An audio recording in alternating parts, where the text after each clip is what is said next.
السلام عليكم ورحمة الله وبركاته. اللهم صل وسلم وبارك على سيدنا محمد وعلى آله وصحبه أجمعين. عاملين ايه؟ الفيديو المنتظر طبعا انا نزلته متأخر قوي، انا عارفة، سامحوني معلش، بس انتوا عارفين وقت رمضان بقى العبادة والصوم والحاجات الجميلة بتاعت رمضان اللي بنستناها من السنة للسنة دي بتعطلني شوية في تنزيل اي تصوير.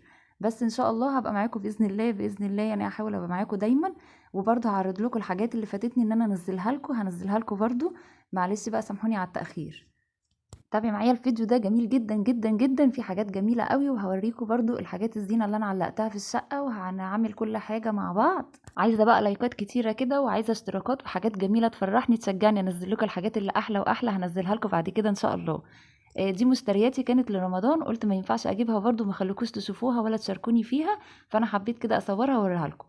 الشفشق ده مين فاكره؟ كان عندنا زمان يعني من زمان من ايام اهالينا كانوا بيجيبوا من الشفشق ده، فما ينفعش ان انا اشوفه ما اجيبهوش. عجبني جدا جدا، وكنت بدور على الشكل ده، لان بصراحه كنت بحس ان ما شاء الله الازاز بتاعه تقيل وجميل جدا الشكل بتاعه، وساده كده مبين العصير ومخلي شكله حلو وهو جواه.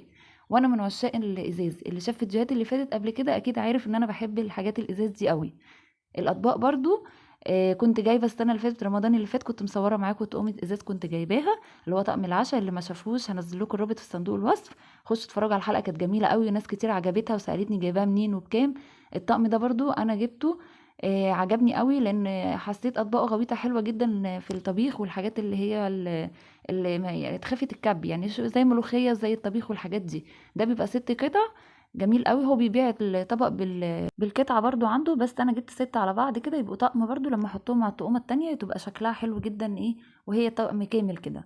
وبحس الازاز شكله جميل قوي وعملي، يعني برضو من الطقومة الحلوة. جربي برضو خليها من الطقومة بتاعت العشاء او الغدا كده، انتي وانتي مع اولادك كده، لما يكون عندك ضيوف حطي اللي هي الطقومة الصيني. جبت برضو الطقم الكوبايات ده 6 قطع بتاع عصير جميل قوي. انا كنت هجيب الساده، بس قلت ايه افضل يعني ان انا اجيبه وهو عامل زي الساده، بس فيه النقشه كده هاديه، لونها حتى بالذهبي كده جميل قوي، رقيقه. فلقيتها حلوه بصراحه. وعارفين برضو احنا بنحتاج الكوبايات تبقى كتير في رمضان، جالك ضيف ولا حاجه ان انت بتبقي عازمه في رمضان بتحطي كذا صنف، فبيبقى الكوبايات كتير كده بتبقى حلوه. وطبعا المجين دولت هم من عندي من عيد الحب، فحبيت برضو كنت صورت ساعتها، كان جوزي جايبهم لي هديه في عيد الحب، ربنا يخلوه لي يا رب ويخلينا لبعض، ويبعد عننا اي حاجه وحشه يا رب كده ايه دايما، ويخليكوا لبعض كل الناس اللي بتحبوها يخليكوا ليها ويخليكوا ليهم. برضو الطقم الخشب المعالق ده جميل قوي عملي كده، يعني ايه انا بحب المعالق الخشب ما بحبش استعمل المعدن بصراحة، فحبيت اجيبهم كده عشان وانا بصور معاكم يعني استخدمهم. وبرضو دي اللي هي بتاعه البوتاجاز، جبت اللون ده بقى، تابعي معايا الفيديو للاخر هتعرفي جبت اللون ده ليه بالذات. شكله جميل قوي جميل عجبني، بس اللون ده عشان تابعي معايا الفيديو فيه مفاجآت جميلة قوي، يعني هنعلق حاجات مع بعض ونحطها دلوقتي وهتشوفوها وهتعرفي جبت اللون ده بالذات ليه. برضو الصينية الجميلة دي جميلة قوي في رمضان، أنا بحب الحاجات اللي هي بيبقى ليها علاقة كده برمضان، بصراحة ببقى مبسوطة قوي يعني كده وانا بعمل حاجة، بجيب حاجة خاصة برمضان وبشيل الحاجات دي بعد كده وبخليها رمضان اللي بعده ان شاء الله كده، ربنا يجيب علينا السنة الجديدة بإذن الله بخير. وبحس ان انا كل سنة لما اجيب حاجة بيبقى الحاجة بعد كده بتبقى كتير، لما انت بتحافظي عليها وبتشيليها وتيجي رمضان اللي بعده. وجبت برضو بتجيبي رمضان اللي بعده حاجات جديدة وحاجات كانت عندك، فبتلاقي الحاجات كتيرة. يعني انا عندي حاجات برضو من رمضان اللي فاتت، لو انتوا بقى شفتوا معايا الفيديوهات اللي فاتت هتعرفوا كنت جايبة ايه رمضان اللي فات. دولت الجداد اللي انا جبتهم بس. بصوا بقى الطقم الجميل اللذيذ ده جميل قوي عجب الاولاد، وحبيت اعمل لهم حاجه كده تفرحهم لان هم بيصوموا السنه دي، فما شاء الله عليهم، يعني عندي ساندي وكرم بيصوموا برضو السنه دي، فحبيت اشجعهم بحاجات كده لذيذه في رمضان تبقى يخلي رمضان مميز بالنسبه لهم. الطقم الكوبايات ده بصوا 3 مكتوب عليهم كده رمضان كريم، و3 بيبقى خياميه بس. والكوز الصغير الجميل اللي انتوا شفتوه دوت، معمول عليه بوجي وطمطم، وبصراحه لقيته طقم لطيف قوي ان انا احط لهم في رمضان وهم مبسوطين بيه جدا. فتشوفوا برضو هتشوفوا معايا الحاجات اللي انا بقدمها فيه. دي الحاجات اللي انا جبتها لرمضان ده. كل سنه وانتم طيبين. دلوقتي بقى هتشوفوا هعمل فيها ايه. هنا المطبخ كنت خلاص بقى غسلته، مسكت غسلت المطبخ الاول. خلي بالكم هو الشفاط مش موسخ، بس انا حاطه عليه زي سلك، لو واخدين باله مش عارفه باين بقى في الكاميرا ولا لا. حاطه عليه زي سلك كده عشان بخاف يدخل لي اي حشره من بره. انتوا عارفين الحشرات طبعا لما بتخش من دايما بتجيلنا بسبب الشفاط، فانا ايه حاطه عليه سلك كده حمايه، عشان ما هو جاي ملهوش طبقه بتتحط من قدام، فانا حطيت له اللي هو السلك الضيق ده عشان برضو ايه، بس بيشفط يعني بيساعده ان هو بيشفط برضو ايه، بيطلع البخار بتاع المطبخ. ديت اللي انا كنت معلقاها الستاره دي، فاكرينها الستاره كنت حاطاها على الشباك اللي هي الستاره السلسله. شِلتها طبعًا لقيتها مليانة دهون، فأنا لابسة جوانتي عشان الدهون طبعًا كنت باغسل في المطبخ، ففي مواد كيماوية بنحطها وكده، فباخاف يعني إيه الحاجات دي بتأذي الإيد، والدهون ما تمسكش في إيدينا. عصرت عليها ليمونة، حطيت عليها معلقة صغيرة كربوناتو وملح وخل، وحطيت عليها بريل من النوع اللي أنتِ بتستخدميه، وسيبيها لمدة ساعة، ساعتين، سيبيها كده إيه على ما أخلّص المطبخ، قُلت في الآخر هاغسلها، عشان هاحط حاجة تانية.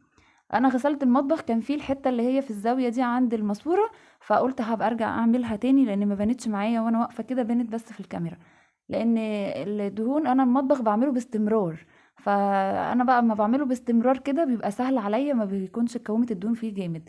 بُصّوا بقى إيه رأيكم في المنظر، اللهم صل على النبي، جميل جدًا، حاسة إن أنا بصراحة مرتاحة وأنا واقفة فيه كده ما شاء الله جميل، محسسني بجو رمضان.